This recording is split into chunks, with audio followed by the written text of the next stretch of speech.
জীৱন যুদ্ধত পৰি নাযাবলৈ হ'লে সদায় নিজৰ ওপৰত বিশ্বাস ৰাখিব লাগিব, আনৰ ওপৰত নহয়।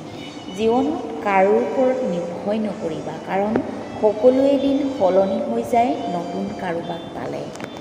অপমান পাহৰি নাযাবা, উত্তৰ দিয়াবৰ বাবে তৈয়াৰী কৰা, কিন্তু সেইটো সফলতাৰ পিছত। যদি কিবা কাম কৰি থাকোঁতে ভাগৰি পৰা, তেনেহ'লে বিশ্ৰাম লোৱা কামটো এৰি নিদিবা। আপুনি সুখী নহ'লে প্ৰতাৰণা নকৰিব, কেৱল এৰি যাওক। নেতিবাচক লোকৰ পৰা আঁতৰি থাকিব, তেওঁলোকৰ প্ৰতিটো সমাধানৰ বাবে সমস্যা আছে। সময় ভাল থাকিলে আনক সহায় কৰক, সময় বেয়া হ'লে কষ্ট কৰক। বয়স কম, কিন্তু তাৰ তুলনাত জীৱন আৰু পৰিস্থিতিয়ে দিয়া অভিজ্ঞতা বহুত বেছি।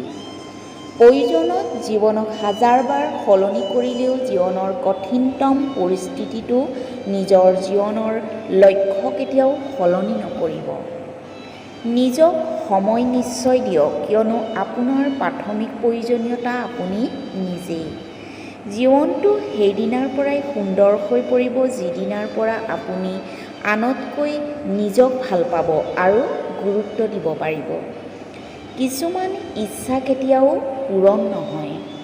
কেতিয়াও কাৰো চেহেৰাক লৈ বেয়া মন্তব্য নকৰিব, কাৰণ আমি কোনেও পাৰফেক্ট নহয়। কেৱল তেওঁলোকৰ বাবেহে সকলো সম্ভৱ যিসকলে আনতকৈ অধিক পৰিশ্ৰম কৰিবলৈ সাজু হৈ থাকে। আপুনি যেতিয়ালৈকে চেষ্টা কৰা বন্ধ নকৰে, তেতিয়ালৈকে আপুনি বিফল নহয়। অকলশৰে থকা আৰু অকলশৰীয়া হৈ যোৱাৰ মাজত বহুত পাৰ্থক্য।